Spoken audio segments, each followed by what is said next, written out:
आइए आज हम छंद क्रमांक 25 एवं 24 का अर्थ देखेंगे। सबसे पहले उच्चारण पृष्ठ क्रमांक और छंद क्रमांक 25। बुद्ध स्वामी विबुधार्चित बुद्धि बोधात्मं संकरोसि भुवन त्रय संकरत्वा भातासि धीर शिव मार्ग विधेर विधाना व्यक्तं त्वमेव भगवन् पुरुषोत्तमोऽसि। यहाँ पर भगवान को अलग अलग उपमाएं दी जा रही हैं। कह रही हैं बुद्धा त्वं एव, आप ही बुद्ध हो। वास्तविकता में बुद्ध कौन है? आप हो। बाकी के जो बुद्ध हैं वो बुद्ध नहीं है। बुद्ध किन्हें कहा जाता है? तो कह रहे हैं विबुध अर्चित बुद्धि बोधात। विबुध मतलब देवताओं के द्वारा, अर्चित मतलब पूजनीय है। बुद्धि का ज्ञान, बुद्धि के ज्ञान से आपका जो ज्ञान है, आपकी जो बुद्धि है, उस बुद्धि का जो ज्ञान है वह देवताओं के द्वारा पूजनीय है। इसीलिए हे भगवान, वास्तविकता में तो आप ही असली बुद्ध हो। बुद्ध कौन हो? आप असली बुद्ध हो। आगे कहा त्वं संकरोसि, आप शंकर भी हो। शंकर किसे कहते हैं? तो कह रहे हैं भुवनत्रय संकरत्वा, तीनों लोकों में, भुवनत्रय तीनों लोकों में, संकरत्वा शांति को करने के कारण, तीनों लोकों में शांति को करने के कारण आप वास्तविकता में शंकर हो। शंकर का अर्थ होता है संकरोति शंकरः, जो शांति को करता है वो शंकर है। अब किसी ने अपना नाम शंकर रख लिया और उद्दंडता फैलाए तो वो शंकर कैसे हो सकता है? वास्तविकता में शंकर कौन हो? आप हो। आगे कहा धातासि, धाता मतलब विधाता, विधाता मतलब ब्रह्मा। वास्तविकता में आप ही विधाता हो, आप ही ब्रह्मा हो। हे धीर, हे धीरवान, हे धैर्य, हे धीरवान पुरुष, हे भगवान, आप ही विधाता हो, तब आप ही ब्रह्मा हो।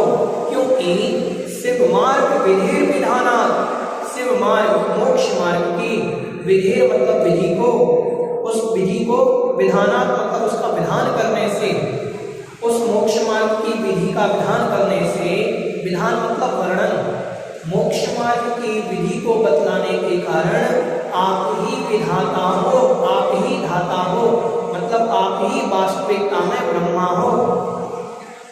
आगे कहा व्यक्तम त्वमेव, व्यक्त मतलब अच्छी तरह व्यक्त है, अच्छी तरह जान लिया गया है कि त्वम एव भगवान, हे भगवान, त्वम एव आप ही पुरुषोत्तमोऽसि, पुरुष उत्तम होसी, उत्तम पुरुष हो। उत्तम पुरुष मतलब विष्णु। उत्तम पुरुष किन्हें कहते हैं? नारायण को उत्तम पुरुष कहते हैं।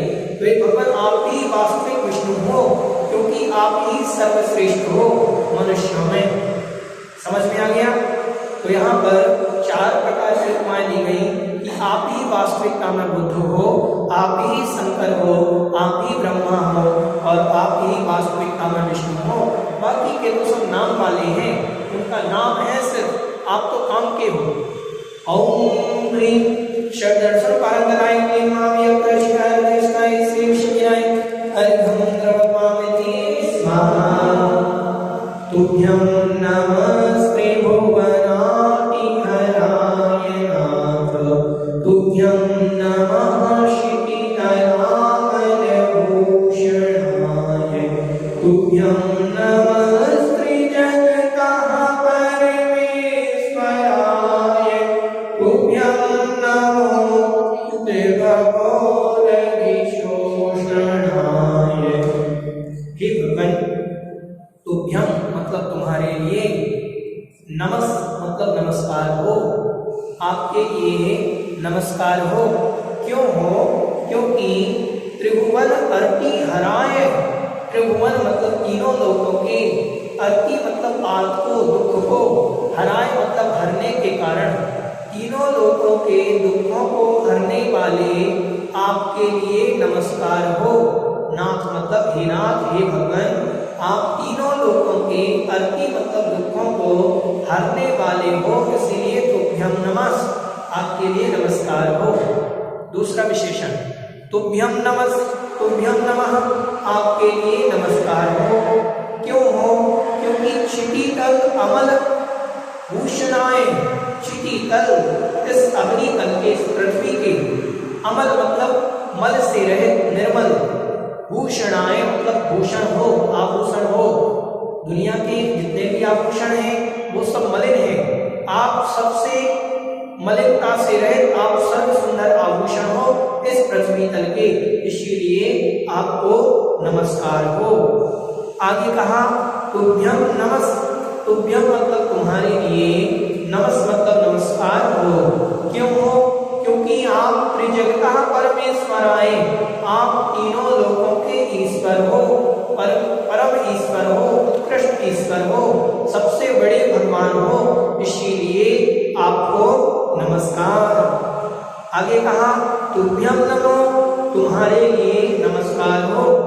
जिन हे जिनेन्द्र भगवान, क्योंकि आप ही भवोदधि शोषणाए, भव मतलब संसार रूपी, उदधि मतलब समुद्र को, शोषणाए सोखने वाले हो, संसार रूपी समुद्र को आप सोखने वाले हो, इसीलिए आपको नमस्कार हो।